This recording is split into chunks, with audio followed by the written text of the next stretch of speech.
For every Buster Posey and Yadier Molina in the world, there are about a dozen Josh Tollys and Max Stassies. The point is, a catcher who can play plus defense and offense is extremely hard to come by. And the fact that the Toronto Blue Jays had the luxury to say they have two is a huge advantage over every other major league team. Just how much better were they, you may ask? Well, let's compare the 29 other catcher stats from last year against them. Let's start with Kirk. Only one player had a better average than him, and that was Tyler Stevenson with a .319 average. He did only play 50 games, but it was the most for the Reds last season, so he's included in the list. Moving on, no one had a higher OBP than Kirk, and only 5 others had a higher OPS. For Jansen, 5 players beat out his average, and nobody had a higher slugging than his .516. The next closest was Cal Raleigh at .489. That's a pretty far lead, and his OPS was by far the highest. Still not sold on how well the Jays tandem did against the whole league? Well, let's take a look at the cumulative stats from the Jays catchers last year. That includes Moreno, Heineman, and Zach Collins, just FYI. Out of the 162 games, the catchers had a .286 average, an .824 OPS, 25 home runs, 88 RBIs, and an incredible .75 walks per strikeout. But the most impressive stat of them all was the Jays catchers led the major leagues with a 7.3 WAR. This puts them in the conversation of the best alongside the Braves and Phillies. Not bad company to be a part of. One took home the World Series trophy a couple years ago, and the other made it all the way to Game 6 of the contest last year. But what made their 2022 campaign so special was how they compared to the other positions on the Jays. Their home runs, and RBI figures are all up there with the best, and their overall slash line was top of the bunch. The only other position that had an above 800 OPS last year was shortstop, and it was just barely over at 804. The catchers had an 824.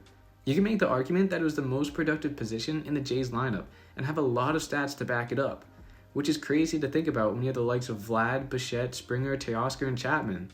Moving on to the defensive side, where the two are also elite in.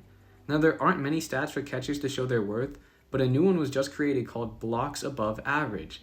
To determine the stat, you must take the estimated passed balls plus wild pitches and subtract it from the actual amount of passed balls and wild pitches.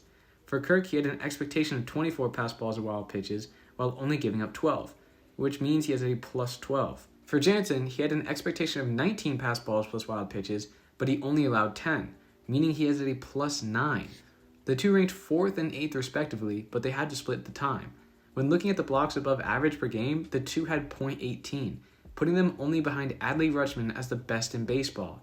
Again, this includes Moreno, Heineman, and Zach Collins, but when you go team by team, the Jays were the best in the league at a plus 25. That's 7 more than the third-place Yankees, who had Platinum Glover Jose Trevino behind the dish for 115 games. It's always hard to rank catchers defensively, and this new metric only covers one area of the game, but nonetheless, it helps us get a better understanding. Heading into 2023, it's uncertain what the workload split will be between the two. The DH role will be mainly used by Belt, Vlad, and Springer, so there won't be as many days we see both catchers in the lineup sheet. And when you have two guys who could be everyday starters on pretty much every other MLB team, it's hard to pick and choose. But we can make a rough guess by lining up the battery mates. Kirk was the normal catcher for Manoah, and that will definitely not change. He also caught Kikuchi the most, while Jansen spent the most time with Barrios and Ryu. Kevin Gausman seemed to pitch to both just fine, which leaves newly signed Chris Bassett. Kirk's been gone pretty much all of spring training, giving Jansen the most time with him, which could mean Jano will be the primary catcher for him to start the year.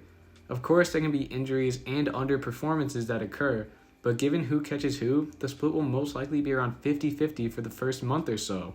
Let me know what you think the workload split will be between the two in the comments below. That's all for this video. If you enjoyed, make sure to subscribe.